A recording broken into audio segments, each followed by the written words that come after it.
자, 안녕하십니까.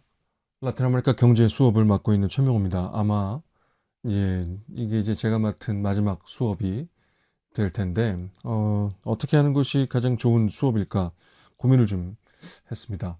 고민을 좀 해보니까, 일단 뭐 시험 기간에 막 오프라인으로 수업을 하는 것 자체가 좀 약간 부담스러울 수 있다는 생각이 들었고, 그리고, 어, 무엇보다 여러분들이 레포트를 쓰는데 도움이 되는 컨텐츠가 필요하다라는 생각을 했고, 그래서 이렇게 녹음을 하고 있습니다. 하지만 시험 기간에 하는 마지막 수업이기 때문에 글쎄요, 이게 좀 뭐 그래도 뭔가 좀 부담이 없으면서도 편하면서도 쉬우면서도 그러면서도 재밌으면서도 재미가 있을지 모르겠습니다만 뭐 이런 걸 해보자. 그리고 어, 지금 사실 뭐,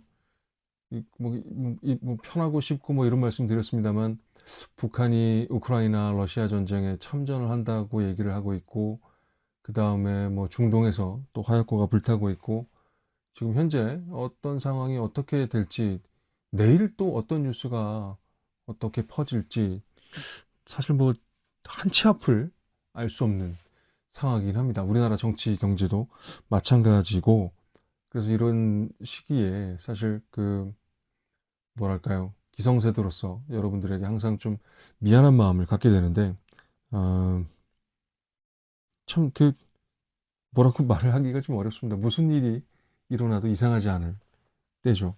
이럴 때 어떤 얘기를 어떻게 편하게 할 수 있을지 참 힘듭니다. 자, 근데 이런 상황에 이 달러 기축통화 이야기로 한번 시작을 해보려 합니다. 왜냐하면 참 재밌게도 이 위기의 시기에 기준이 되는 화폐, 가치를 측정하는 화폐, 그게 사실 기축통화죠. 기축통화로서의 달러의 가치는 더 올라가기 때문입니다.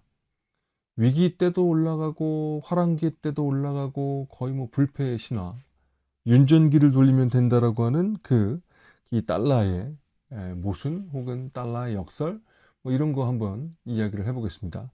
제가 지금 유튜브에 그 계정을 빌어서 이렇게 강의를 걸어놓고 있습니다. 여러분들이 유튜브를 유료로 사용하지 않으신다고 해도 어, 아마 그 뭐 어떤 도구로 이 방송이라고 하면 좀 그렇죠. 이 강의를 들으시는지 모르겠는데 일단 뭐 휴대폰이나 태블릿으로 들으신다고 한다면 앱스토어나 플레이스토어에서 앱을 다운받아서 설치를 하셨을 겁니다. 그래서 그 망 사용료가 부과가 됐을 것이고 어, 그 망 사용료는 뭐 여러 가지로 계산이 될 테지만 기본적으로 달러로 계산이 됩니다. 무슨 말이냐?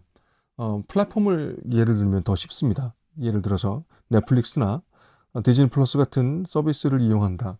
그걸 통해서 뭐 흑백 요리사니 뭐 이런 예능이나 우리나라 영화나 드라마를 본다고 해도 기본적으로 사용료는 달러로 측정이 되고 그 달러가 각 국가의 화폐로 환전이 돼서 어, 매겨지는 겁니다. 그러니까 우리는 인지를 못하고 있습니다만 사실은 달러로 결제가 되고 있는 겁니다. 이런 경향은 뭐 챗GPT 같은 AI가 상용화되고 일반화되고 이러면 더 늘어날 것입니다. 그리고 관련된 유료 서비스들이 뭐 그렇게 비싸지 않은 가격으로 많이들 생길 텐데 그런 것들의 기준점들은 다 달러가 되겠죠. 그러니까 어, 온라인의 세계에서 하나로 통합이 되는 다양성인데 일원성을 보이는 이 굉장히 지금 모순적인 상황을 보여주게 됩니다. 그리고 또 이 모순은 또 하나의 역설을 낳게 되는데 중앙의 통제를 피하려고 혹은 각 국가의 통제를 피하려고 온라인을 찾아왔더니 결과적으로 달러만 그 가치가 높아지게 됐더라라는 기축통으로서의 달러의 가치는 더 높아졌더라라는 그리고 앞으로도 이런 경향은 웬만해서는 좀 무너지기 어려울 것이다. 저는 뭐 한 2, 30년 동안은 계속 강화되지 않을까 이런 생각을 하게 됩니다. 자, 그렇다면 기축통화로서 어, 기축통화를 소유하고 사용할 수 있는 국가는 과연 어떤 조건들이 있어야 될까요? 일단 소비를 많이 해야 됩니다. 그래서 적자를 봐야 돼요. 그래서 해외에 자국의 화폐가 많아야 됩니다. 그러니까 자국의 화폐가 많다는 얘기는 적자를 봤다는 얘기겠죠. 그러니까 어, 해외에 자국의 화폐가 많이 있어야 그걸 통해서 무역을 하고 교역을 하고 그럴 수가 있겠죠. 교역을 할 때 그 화폐를 사용해야 되는데 그 화폐의 양이 굉장히 작다면 원활한 교역이 일어나기 어려울 겁니다. 그러니까 기본적으로 적자를 봐야 되는 국가가 되어야 됩니다. 두 번째, 본인들이 필수적으로 뭔가를 수입하는, 그러니까 이 21세기 현대를 살아가기 위해서 에너지, 식량 등등을 어, 수급하기 위해서 해외에서 수입하는 일이 없어야 된다는 겁니다. 그러니까 자급자족이 가능해야 된다는 겁니다. 만약에 에너지나 식량 자원을 수입해야 된다면 수입하기 위해서 자국의 화폐를 사용해야 되고 자국의 화폐를 어느 정도 이렇게 보유하고 있어야 됩니다. 그런데 수입해서 에너지와 식량 자원들을 갖출 필요가 없다면 굳이 외환이라고 하는, 여기서 외환이라고 하는 게 이제 자국의 화폐인 기축통화가 되겠습니다만, 기축통화를 보유하고 있을 필요가 없습니다. 그러니까 막 써도 된다는 겁니다. 그리고 필요할 때 막 지원해도 된다는 거죠. 자, 이렇게만 본다면 경제 규모나 뭐 이런 거, 역사나 뭐 이런 거, 테크놀로지, 그다음에 그 첨단 기술 뭐 이런 걸 다 제외하고 금융자본주의 발달 정도를 제외하고 본다면 에너지를 자급자족할 수 있고 식량을 자급자족할 수 있는 남미의 국가들이 기축통화국의 어떤 조건들을 갖추고 있는지도 모르겠습니다. 물론 지금 미국의 상황과 비교한다는 것은 좀 그 문제가 있겠죠. 자, 제가 어떤 말씀을 드리려고 이 테마를 드리는 거냐면 이 미래에 어떤 일들이 생길지 모른다. 어떤 위기가 닥칠지 모른다. 위기가 닥쳤을 경우에 에너지와 식량을 자급자족할 수 있다면 일단 그 국가는 큰 문제는 없을 것이다. 팬데믹과 비슷하게 공급망이 끊어지고 공급망에 문제가 생겨서 에너지나 뭐 식량의 수급에 문제가 생긴다. 예를 들어서 뭐, 뭐 밀가루, 우리나라 밀가루 다 수입하지 않습니까? 뭐 에너지 말할 것도 없습니다. 그래서 중동에서 큰 전쟁이 일어난다던가 아니면 뭐 식량 수급에 문제가 생긴다고 한다면 사실 우리나라는 존폐의 위기에 놓이게 됩니다. 그것은 뭐 일본도 마찬가지고 뭐 대만도 좀 비슷하고 다 그렇죠. 그런데 일단 에너지와 식량에 문제가 없다면 일단 큰 위기는 오지 않을 수 있다. 그래서 어, 만약에 여러 가지 최악의 시나리오가 돌아간다고 했을 때 어떤 국가가 어떤 국가가 과연 가장 빛을 발할 수 있을 것인가? 이런 거 한번 고민해 볼 수 있지 않겠습니까? 일단 자원이 많은 국가들은 일단 뭐 아메리카 대륙에 있는 국가들, 그다음에 뭐 아프리카 대륙에 있는 국가들 이렇게 생각할 수 있는데 아프리카에 있는 국가들이 조금 그 뭐랄까 자원에 좀 그 광물 자원 등등에 더 가깝다고 한다면 오히려 식량 자원, 에너지 자원 등 자원의 다양성도 라틴 아메리카가 좀 더 있다고 할 수 있고 그 다음에 이제 다음 주부터 이제 펼쳐질 브라질의 세계, 브라질도 굉장히 강력한 국가이기도 하고 지금 뭐 여러 가지 이유로 어, 뭐 인플레이션 문제가 생겨 있는 아르헨티나도 사실은 굉장히 식량이나 에너지에서 좀 뭐 상대적으로 메리트가 있는 국가이긴 합니다. 그러니까 우리가 수출을 통해서 막 그 경제 성장을 하고 이윤을 얻고 뭐 발전을 하고 뭐 이런 게 뭐 기본적으로 필요하다고 생각할 수도 있는데 모든 국가가 다 그런 건 아니겠죠. 그리고 우리가 성장제일주의가 항상 옳다, 좋다라고 생각할 수만은 없습니다. 그리고 어, 정도의 차이는 있겠습니다만 앞으로 어떠한 위기들이 몰려왔을 때, 그리고 뭐 누구나 예상합니다만 코로나19 팬데믹 같은 상황이 그러니까 제가 말씀드리는 팬데믹이라고 한다면 완전히 락다운되고 막 그랬던 그리고 새로운 바이러스가 등장하고 막 그랬던 상황이 또 일어난다면 에너지와 식량에 문제가 없는 국가들이 일단은 생존에 가장 그 앞서 나가 있을 것이다. 그리고 여기에 이제 바이오에 관련된 테크놀로지가 있다면, 그러니까 쉽게 얘기해서 관련된 백신이나 치료제 등등을 개발할 수 있는 테크놀로지가 있다면 상당히 또 그 경쟁력이 있는 국가라고 할 수 있을 것 같습니다. 제가 이런 말씀을 드리는 것은 일단 어떻게 됐든지 간에 위기 혹은 적어도 전환기에 빠질 것 같다는 것은 상수인 것 같고요. 그리고 그런 상황들에 어떤 국가들이 쉽게 헤쳐나올 수 있을 것이냐. 그리고 그 헤쳐나올 수 있는 국가들, 특히 경제적으로 어떤 그 메리트를 갖고 있다면 라틴 아메리카에서는 어떤 국가들이 그렇게 하나의 예로 생각해 볼 수 있을 것이냐를 말씀드리기 위해서 이런 이야기를 하고 있는 겁니다. 사실은 더 좀 더 다른 그 컨텐츠를 준비를 했는데 어, 글쎄요. 일단 그것도 뭐 제가 또 말씀을 드리겠습니다만 일단 기본적으로 어떤 국가를 선택해서 어떻게 한번 내러티브를 풀어나가 보자라고 했을 때 여러 가지 정보들은 제가 이미 다 드렸기 때문에 무엇이 좋을까? 오히려 위기가 상수라면 정말 최악의 상황을 상정해 놓고 이 국가는 살아날 수 있다? 없다를 한번 알아보는 건 어떨까? 뭐 이런 생각을 하게 됐습니다. 굉장히 재밌는, 그리고 어떤 면으로 좀 의미가 있는, 어, 좀그 레포트 혹은 연구 테마가 되지 않을까 싶어요. 그리고 이런 것도 생각해 볼 수 있을 것 같습니다. 올해가 가기 전에 메르코스루와 EU가 FTA를 한다고 합니다. FTA라는 말 자체가 국제 뉴스에서 사라진 지가 오래됐습니다. 근데 메르코스루와 EU의 결합은 상당히 시사하는 바가 많습니다.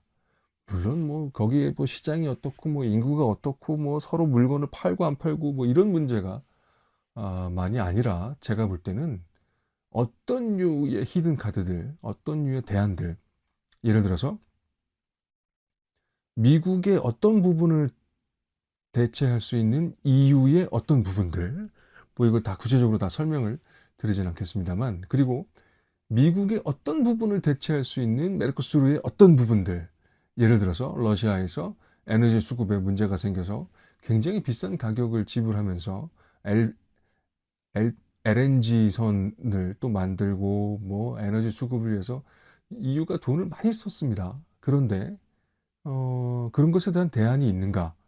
어, 대안이 있죠. 예, 뭐 이런 류의 어떤 결합들을 생각해 볼 수가 있을 것 같습니다. 예를 들어서 어, 아르헨티나가 팬데믹과 같은 위기의 상황에서 살아남기 위해선 이런 국가와 이런 국가와의 결합이 있으면 된다. 예를 들어서 식량과 에너지하고 뭐 이런 것들을 제공해 주면서 팬데믹을 이겨낼 수 있는 바이오 테크놀로지나 뭐 이런 것들은 뭐 여기서 받고 뭐 이런 것들을 생각해 본다면 이런 류의 결합으로 어, 우리가 쉽게 전망할 수 있는 앞으로 올 것 같은 위기들을 어떻게 이겨낼 수 있을까? 여러 가지 생태 위기가 됐든 무슨 위기가 됐든 여러 가지 위기에서 어떤 국가들이 어떤 결합을 통해서 살아남을 수 있을까? 물론 가장 뭐 대표적으로 예를 들을 수 있는 게 이제 중국 같은 국가, 예, 뭐 예를 들 수 있겠죠. 그리고 음, 중국의 뭐 여러 가지 생산력, 실물 경제에서 뭐 그런 능력은 지금 뭐 비교할 만한 국가가 없는 것 같습니다. 그래서 어, 중국은 좀 너무 그 맞는 키, 치트키 뭐 이런 거니까 중국을 제외하고 라틴 아메리카의 한 국가와 뭐 우리나라가 됐건 어떻게 됐건 뭐 이런저런 위기에 이런저런 결합으로 어떻게 시너지를 낼 수가 있을까? 이런 거 한번 생각해 볼 수도 있을 것 같습니다. 이것은 물론 경제적이면서도 또 정치적인 테마가 되겠죠. 그리고 지금 뭐 이렇게 한 15분 정도 제가 이야기를 쭉 드렸는데 어, 아무튼 어떤 주제를 여러분들이 선택을 하든 간에 뭐 온라인을 통해서 특히 이 클래스 등을 통해서 저한테 계속 문의를 주신다면 저는 또 성심성의껏 답변을 하고 그럴 생각입니다. 그러니까 뭐 그 여러분들이 대상 국가를 정하고 거기에 대해서 여러 가지 내러티브를 만들어 보고 그리고 이런 거 어떤가 저런 거 어떤가 뭐 이런 것들은 중간 레포트가 레포트 기획서죠. 사실은 기획서부터 같이 한번 고민을 해보도록 하면 좋을 것 같습니다. 그리고 사실 마지막으로 어, 뭐 달러가 어떻게 뭐 발행되는가부터 시작해서 여러 가지를 많이 준비했는데 이런 얘기로 한번 마무리를 지어봅시다. 그 OECD에서 그 발행했던 2025년도 경기 전망에서 어, 세계 평균이 3%의 성장이었고 인도 같은 국가들이 한 5, 6% 정도 성장한다고 하는 거예요. 근데 그 미국의 주식시장의 평균 수익률이 뭐 기간에 따라 좀 다르겠습니다만 평균입니다. 평균. 그냥 아무것도 안 해도 10% 정도의 수익이 난다고 합니다. 그리고 요새 대장주라고 할 수 있는 엔비디아가 2023년 9월서부터 2024년 9월 기준으로 보면 한 240% 정도 주가가 상승을 했고요. 테슬라는 같은 기간에 한 100%, 그 다음에 애플은 한 50% 정도 상승을 했습니다. 매출도 뭐 상당히 뭐 나왔다고 합니다만, 이 매출도 뭐 여러 가지 그 상황들을 반영한다고 할 수 있는데, 실제 매출보다 약 한 2배 이상 주가가 더 반영이 돼 있는 거죠. 이 금융권의 이런 수익률, 사실 뭐 고민할 게 없습니다. 고민할 게 없어요. 고민할 게 없다는 얘기는 뭐 무슨 얘기냐면 이런 겁니다. 그 돈이 있으면 R&D 개발하고 이런 거 뭐 하러 하겠습니까? 그냥 금융권에 돈을 집어넣으면 됩니다. 그러면 이런 엄청난 수익률이 나오는데 R&D 개발하고 마케팅하고 뭐 새로운 그 시장 개척하고 판매하고 판촉하고 이래서 겨우 평균 3%, 잘 되면 5, 6% 성장을 할 수 있다는 거. 그러니까 이게 뭐라고 해야 됩니까? 그 정말 그 가랭이가 찌재찌개 막 이렇게 쫓아가 봐야 그냥 한번 휙 붐이 일어나면 이거 어떻게 좀 감당할 수 없는 거리감이 있는 겁니다.